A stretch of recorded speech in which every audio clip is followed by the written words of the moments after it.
정말 오랜만에 주식을 팔았습니다. 3년이나 가지고 있었던 배당 성장주 비자를 드디어 팔았습니다. 저는 얼마를 벌었을까요? 그리고 왜 팔았을까요? 올해 처음으로 주식을 팔았습니다. 저는 사는 건 좋아하는데 웬만하면 안 파는 사람이에요. 오늘 영상을 보시면 다음과 같은 내용을 알 수 있습니다. 먼저 비자 누가 가지고 있을까요? 그리고 얼마나 대단한 종목일까요? 저는 이거를 왜 샀고요? 왜 팔았을까요? 그리고 이거 팔고 뭘 샀을까요? 여기서 중요한 거는 왜 팔았는가, 그리고 그 다음에 뭘 했는가일 겁니다. 비자라고 하는 이 종목은 워낙 유명하니까 모르는 사람은 없을 겁니다. 다들 카드 한두 개씩은 가지고 계시죠? 시가총액은 5,334억 달러로 약 740조 원 정도 됩니다. 지금 삼성전자의 2배 조금 안 되는 것 같네요. 배당률은 0.7%로 높은 편은 아닙니다. 그래도 연평균 배당 성장률이 13.5%나 돼요. 분기 배당으로 1년에 4번을 배당을 줍니다. 정말 대단한 건 영업이익률이 60%가 넘는다는 겁니다.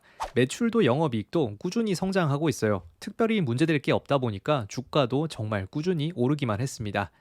2008년부터 지금까지 16년 동안 무려 1550%가 올랐습니다. 정말 엄청나죠? 신용카드라고 하면 당연히 비자부터 생각이 나실 거예요. 마스터카드, 아멕스 등등이 있지만 아무래도 점유율 차이가 납니다. 시장 전체의 61%를 비자가 차지하고 있고요. 이어서 마스터카드가 25%, 아메리칸 익스프레스가 11%를 차지합니다. 정말 얘네들은 앉아서 돈을 벌고 있죠. 우리가 신용카드를 쓰면 그 중에 일부가 카드 회사와 비자로 수수료 형태로 나가게 됩니다. 다만 우리가 추가로 돈을 내는 게 아니라 일반 사업자들이 대신 수수료를 내주고 있는 거예요. 카드 금액의 0.1% 정도가 비자 수익으로 잡힌다고 하네요. 신규 진입은 엄청나게 힘들겠지만 이미 산업이 장악한 상태에서는 딱히 아무것도 안 해도 돈을 벌 겁니다.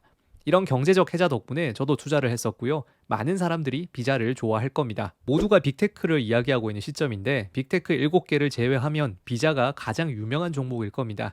실제로 헤지펀드들의 보유 현황을 보면 상위 7개가 전부 IT 기업이고요. 그 다음 8번째가 비자입니다. 전 세계 600개가 넘는 헤지펀드가 가지고 있다고 해요.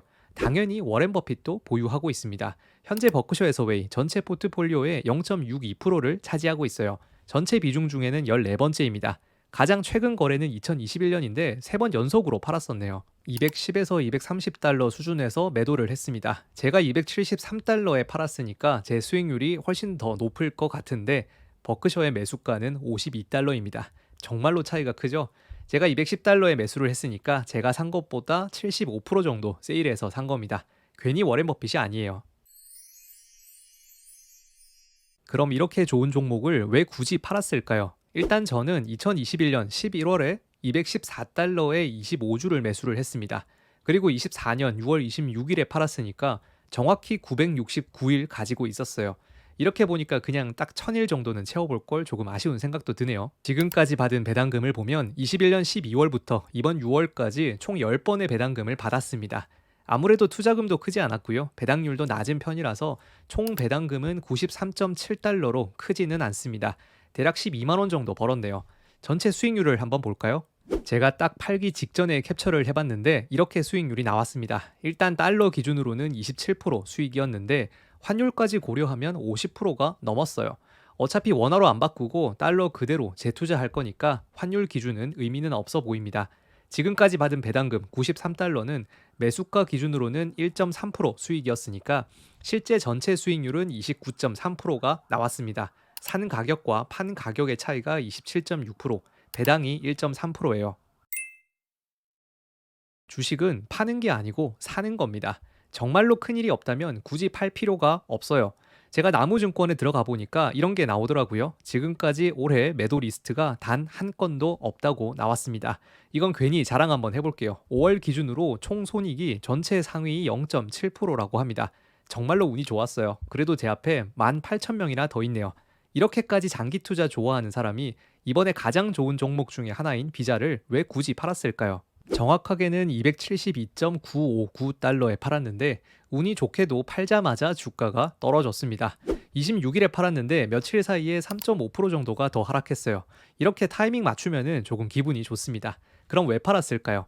일단 첫 번째, 해외 주식이라면 250만 원의 양도소득세 때문에 조금씩은 팔 필요가 있습니다. 환율 때문에 어플에서는 320만 원 정도 수익이라고 나오네요. 이미 250만 원을 초과했습니다. 벌써 아무것도 안 해도 내년 5월에는 70만 원 차액에 대해서 22%인 15만 원의 세금을 내게 될 것 같네요. 두 번째 이유는 미국 소비자들의 저축률이 꽤 많이 떨어졌다는 겁니다. 쓸 돈이 있어야 카드도 많이 긁을 건데 요즘 저축률이 계속 떨어지고 있어요. 코로나 때 일시적으로 32%까지 올라가고 지금은 3.6%까지 떨어졌습니다. 재작년에 2.7%까지 떨어진 적이 있었는데 조금 회복했다가 이게 또 내려가고 있어요.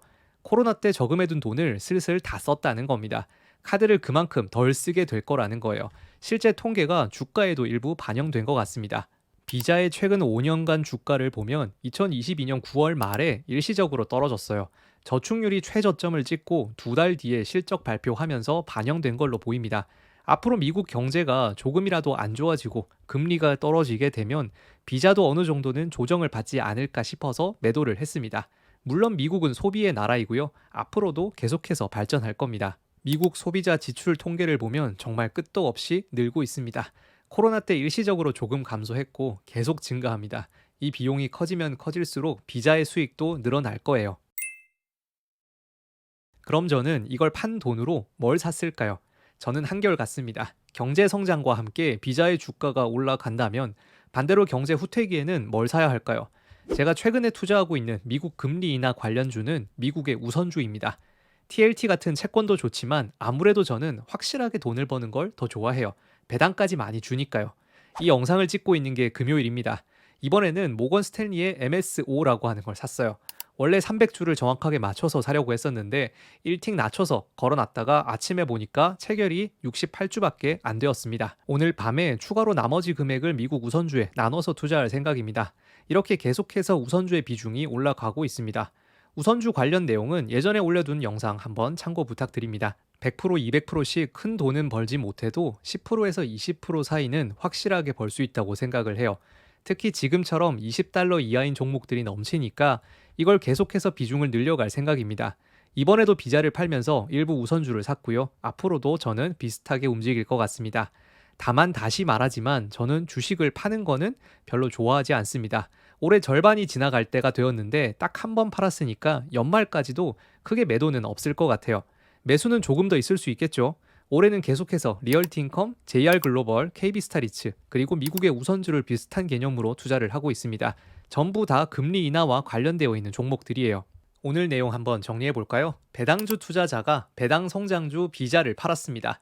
그것도 3년이나 보유했는데 수익률도 꽤 높았는데 이걸 팔아버렸어요. 이걸 판 이유는 미국의 소비 심리가 악화되고 있기 때문이고요.